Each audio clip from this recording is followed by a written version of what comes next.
BBC Sounds. Music, radio, podcasts. This is the Yungblud podcast, so turn on that volume. Happy! How's it going, man? My guest this week on the podcast is Kay. She's from Brooklyn, USA. That rhymes. She's 20 as well. She was studying medicine for 3 years, but at the end of last year, she realised that she wasn't passionate about it. So she changed a course to pursue a love for film. Her family found it quite hard to come to terms with, as they expected a more traditional path for her. But when she applied to be on this podcast, she said she wanted to talk about black female representation in the film industry, which is such an important topic. I can't wait for you to hear this, man. This is going to be crazy. Let's go.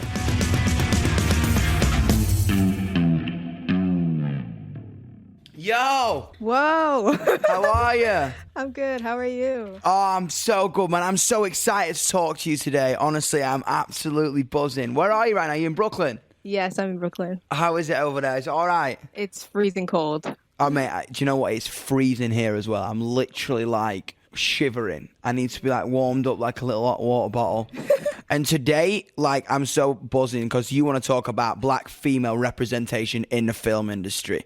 Yeah. Hell yeah. The floor is absolutely yours. I think that's incredible, and I love film. I'm so passionate about it, and I couldn't wait to talk about this with you. Wow, I'm excited too. So you started studying medicine, right? On the path on your way to become a doctor. Why did you choose initially to study medicine? In my family, it's kind of like a tradition for everybody to go off the road of a stable career.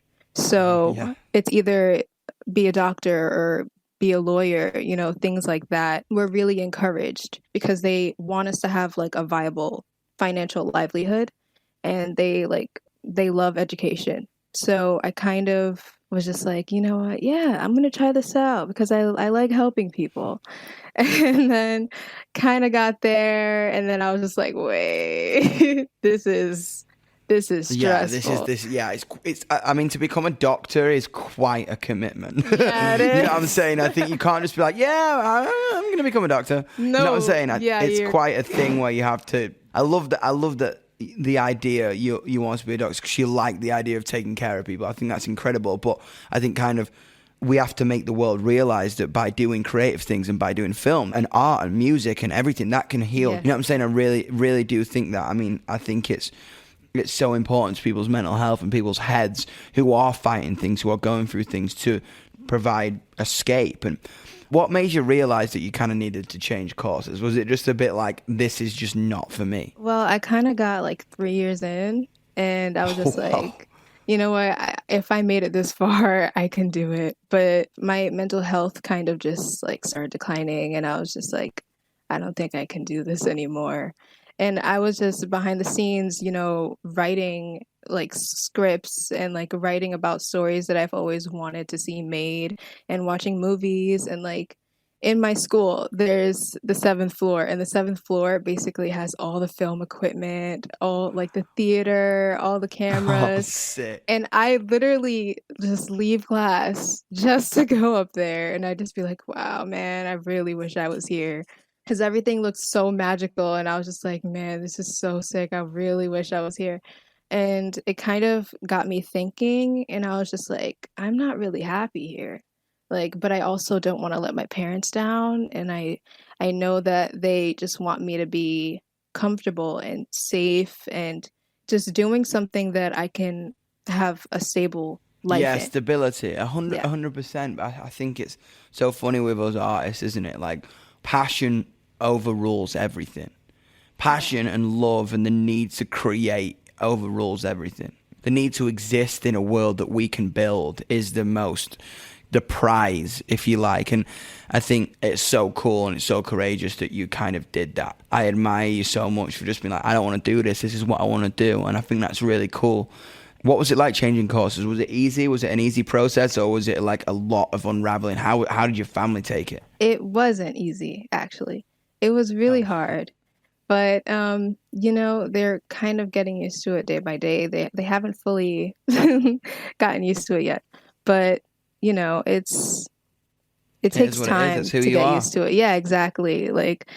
But I'm really happy with everything I learned. I'm building my skill set, and knowledge, and you know what, maybe I can like get the stuff that I learned in medical school and write like 100%, absolutely. Everything comes in useful. It's literally like if you understand people, legitimately how they work biologically, not just kind of within our heads. You know what I'm saying? You understand people. So I think that's so rad that you can kind of have those tools in your wheelhouse, man. Have you loved film your whole life? Have you just been obsessed with movies and obsessed with kind of world building your whole life? Yeah, it started off when I was like in second grade, and my grandparents passed away, and I kind of needed something to fall back on because I was not doing well at that age.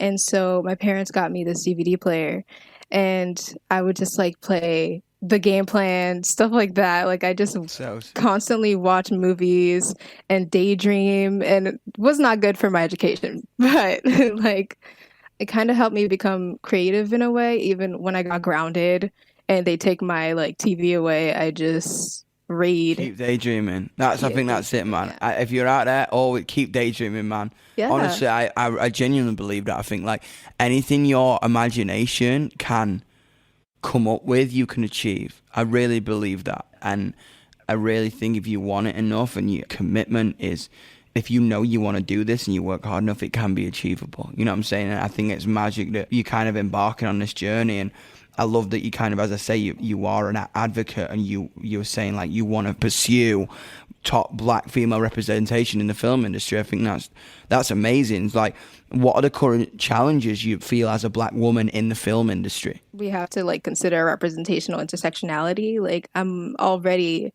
a woman and then as well as a black woman. Yeah. So it's kind of like 10 times harder to put my feet into like this dominated male industry. And there's like a lot of issues in Hollywood, like things like misogyny or colorism, or I'm not really sure why it's still happening. Maybe it's Hollywood being comfortable where it is and not wanting a change when it comes to stereotypes or in writing or casting or awarding suitable female makers. Yeah, female filmmakers. 100%. I think people are afraid of change. I think because it's like in their backward old school ideology, it's worked for so long and it's afloat for so long. If we change the formula, it might crumble, when it's actually like, no, you need to change with the way people feel and think. It's unfathomable to me that there's still a fight against that. Right. Yeah. Like the fact that only one female has ever won an Oscar for Best Director, and that was Catherine Bigelow, which is incredible. But I feel like there's so many people who are capable of winning this same award. Not that the award is like, it's not necessary to say that you're successful, but it's just there are people who do deserve it's this. It's a recognition from the peers and the academy. Exactly. and the kind of the industry. That's what's important about it. It's not about like, all right, I won an award. It's the industry going, this is what is right. This is what should be. You know what I'm saying? And they should be leading that. But it all starts from the ground. It all starts from the people. You know what I'm saying? I think a lot of the time the industries are late. If you are focusing on what is now, you're already late to the game. Mm-hmm. We need to be focused on what is next. Right. Are you working on anything? Have you been inspired during quarantine, or has it been pretty hard? I have been inspired. Amazing. I mostly get ideas from my dreams because they're so weird. So I'm just like, wait, what? Can I make a story out of this? So I I love that. Yeah, I get my ideas from dreams. I'm kind of working on something right now, and it's about healing. It's about people traveling to other dimensions. It's about badass women. It's about POC doing things that have nothing to do with race. It's just about them finding themselves and healing themselves in situations that are, bad for them. And yeah, I'm excited to work on it and see what comes out of it. I love that. So is it screenwriting that is your big passion, really? You wouldn't want to direct or maybe one day or produce or act maybe? Yeah, all of them actually. I don't know about acting though. I hope so, but I'm kind of Hell yeah. I'm just like I don't know if I'm good at memorizing things, but I can practice. But yeah, I It's so think funny. so. I think with acting, man, I think most of it's all like you memorize most of it. I think some of the craziest lines ever have just been like off the cuff. So Oh, it's yes, I've seen you in something. oh yeah, have you? It's not the Disney one. Oh It's really? I've seen you in that YouTube show with Enya. I don't know if you Oh yeah, remember. man. As I say, I love acting. Like once I get time, I think because it's been so crazy with the music. Like I'm obsessed with film as well. Absolutely, utterly obsessed with film. I've been doing a little bit of something that might be coming out soon, which is crazy. I've been writing a bit as well. Wow.